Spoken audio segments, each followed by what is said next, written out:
بسم اللہ الرحمن الرحیم. اللہ رب العزت جزائے خیر عطا فرمائے حضرت مولانا سید بلال حسنی ندوی دامت برکاتہم العالیہ ناظم دارالعلوم ندوۃ العلماء لکھنؤ. حضرت نے یہ جو ہمارے یہاں ایک غلط فہمی پائی جا رہی ہے یا ایک غلط فہمی پیدا کرنے کی کوشش کی جا رہی ہے، اپنے اس بیان کے اندر حضرت نے اس غلط فہمی کا ازالہ فرمایا ہے. یہ ویڈیو جو ہے ہر کسی کو دیکھنی چاہیے، خاص طور سے جو نوجوان ہیں، چونکہ آج کل یہ ہو رہا ہے کہ جنگوں کا زمانہ ہے. ایک جنگ ختم ہوتی ہے تو دوسری جنگ شروع ہو جاتی ہے، دوسری ختم ہوتی ہے تو تیسری شروع ہو جاتی ہے. پوری دنیا کی صورتحال اس طرح کی ہے کہ ایسا محسوس ہو رہا ہے کہ پتہ نہیں کل کیا ہو جائے گا. تو ایسے میں نہ جانے کتنے اس طرح کے لوگ ہیں کہ جو اس طرح کے دعوے کر رہے ہیں کہ بس قیامت وہ تو اگلے سال آنے والی ہے، اور حضرت مہدی کو تو اب تک آ جانا چاہیے. حضرت مہدی تو بالکل آنے ہی والے ہیں. عجیب طرح کے دعوے جو ہے لوگوں کی طرف سے کیے جا رہے ہیں. اور خود ہمارے نوجوانوں کا، بعض نوجوانوں کا اس طرح کا حال ہے کہ چونکہ اس طرح کے عناوین کے اندر بہت دلچسپی رکھتے ہیں، تو وہ حضرت مہدی کا باقاعدہ انتظار کر رہے ہیں، انتظار میں بیٹھے ہوئے ہیں، بلکہ بعض رات تلاش میں نکلے ہوئے ہیں کہ کسی طرح سے بتائیں کہ دیکھو یہاں یہ حضرت مہدی ہیں، اور بس یہی کل کو چل کے جو ہے اعلان کر دیں گے اور 1-2 سال کے اندر بس حضرت مہدی آ جائیں گے. تو یہ اس طرح کی جو لایانی لغویات قسم کی ہمارے یہاں باتیں پائی جا رہی ہیں، ان کا ازالہ ضروری ہے. ورنہ تو پھر یہی ہوتا رہے گا کہ کوئی بھی آدمی کھڑا ہو گئے دعویٰ کر دے گا کہ میں ہی مہدی ہوں. یہ بھی بہت چل رہا ہے نا آج کل کے بعض رات جو ہے وہ تکے لگا رہے ہیں، بہت سے تکے لگا رہے ہیں کہ دیکھو یہ ہو جائے گا اور اب اس کی لڑائی ہوگی، اب یہ ہو جائے گا، اب یہ ہو جائے گا. ان تکوں میں سے کچھ تکے صحیح بھی ہو جا رہے ہیں. تو اس طرح کے لوگ جو تکے بازی کر رہے ہیں یہی بعد میں چل کر جو ہے مہدی ہونے کا بھی دعویٰ کر دیتے ہیں. تو ان تمام لوگوں سے ہوشیار رہنے کی ضرورت ہے. اور اس کے ساتھ ساتھ یہ جو کانسیپٹ ہے کہ ہم حضرت مہدی کے انتظار میں بیٹھے ہوئے ہیں، تو اس کا ازالہ بھی ضروری ہے. بھائی ہمیں حضرت مہدی کا انتظار کرنا نہیں سکھلایا گیا ہے، ہمیں تو اس بات کا حکم دیا گیا ہے کہ ہم اپنے کام میں لگیں، ہم اپنے کام میں لگے رہیں. حضرت مہدی جب تشریف لائیں گے وہ اپنا کام کریں گے، ہم اپنے کام میں لگے رہیں. ہم اپنے کام میں اگر اس وقت لگے ہوں گے تو تبھی تو آگے جو حضرت مہدی کا ساتھ دیں گے.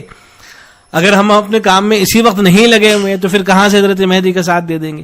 تو حضرت کی اس گفتگو کو سماعت کر لیجئے، بلکہ یہ گفتگو جو ہے علماء اکرام کو خاص طور سے ان کے پیش نظر رہے، اور جو نوجوان ہیں ان تک بھی یہ گفتگو پہنچنی چاہیے. سنیے حضرت کیا فرما رہے ہیں. اور پھر میں ایک بات اور کہتا ہوں کہ بہت سے لوگ ہیں حضرت امام مہدی کے انتظار میں بیٹھے ہیں. یاد رکھیے امام مہدی کا انتظار کرنا ہم کو نہیں سکھایا گیا، ہم کو صرف یہ بتایا گیا کہ مہدی اپنے وقت پر آئیں گے اور خود اللہ تبارک و تعالیٰ ان کو اس طرح ظاہر کر دے گا، ہمیں تلاش کرنے کی ضرورت نہیں ہے. یہ بھی ایک فتنہ ہے. کوئی کہتا ہے کہ 20 سال کے بعد ظاہر ہو جائیں گے، کوئی کہتا ہے کہ فلاں مدرسے میں تعلیم حاصل کر رہے ہیں، آپ جھانک کر آئے ہیں غیب کی باتیں. یہ سب لغویات ہیں، فضول باتیں. یاد رکھیے ہمیں دین پر چلنے کا حکم ہے اور شریعت کو تھامنے کا حکم ہے، اس کے مطابق ہم کو زندگی گزارنی ہے. ہمیں امام مہدی کے انتظار میں نہیں بیٹھنا، اللہ ان کو ظاہر کر دے گا جب وقت آئے گا. یہ جو فتنہ ہے زمانے کا، اس کا نتیجہ کیا ہوا؟ مختلف زمانوں میں مہدی ظاہر ہو گئے.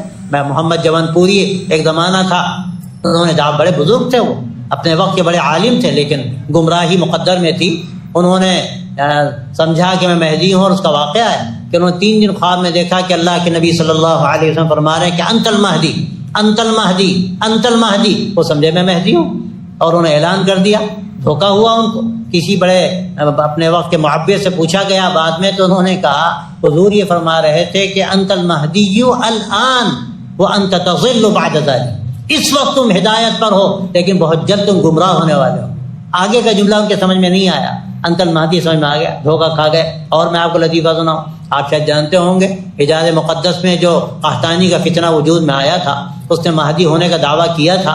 آپ جانتے ہیں شیخ بن باز نے 2 دن خواب میں اللہ کے نبی صلی اللہ علیہ وسلم کو دیکھا کہ فرماتے ہیں کہ مہدی، اور وہ کہتے ہیں کہ اگر تیسرے دن میں دیکھ لیتا تو میں بیعت کر لیتا. یہ دھوکہ ہوتا ہے شیطان کا. تو یہ جو مہدی کا مسئلہ اس زمانے میں کھڑا کیا جا رہا ہے، اور فتنوں کا زمانہ ہے ہی، کیا کیا ہو رہا ہے، جنگیں ہو رہی ہیں، ہو رہا ہے. لوگ دھوکہ کھاتے ہیں، سمجھتے ہیں قیامت آ جائے گی. دیکھیے قیامت تو شہرت سے زیادہ قریب.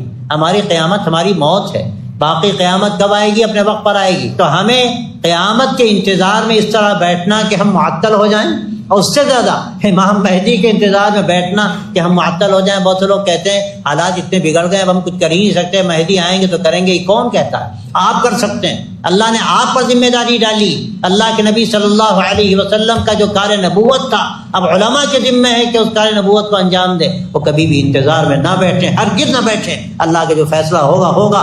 قیامت آنی ہوگی, آ جائے گی. مہدی آنے ہوں گے, آ جائیں گے. اللہ ان کو ظاہر کر دے گا. حدیثوں میں بعض جگہ اس طرح آتا ہے, ایک رات میں اللہ ان کو تیار کرے گا اور دوسری صبح ان کو اللہ ظاہر کر دے گا, یہ مہدی ہیں. آپ کو ڈھونڈنے کی ضرورت نہیں, تلاش کرنے کی ضرورت نہیں, اور تکے مارنے کی ضرورت نہیں. یہ بھی فتنوں کا دروازہ ہے. اس کے نتیجے میں لوگ نہ جانے کن کن خرافات کا شکار ہوتے ہیں.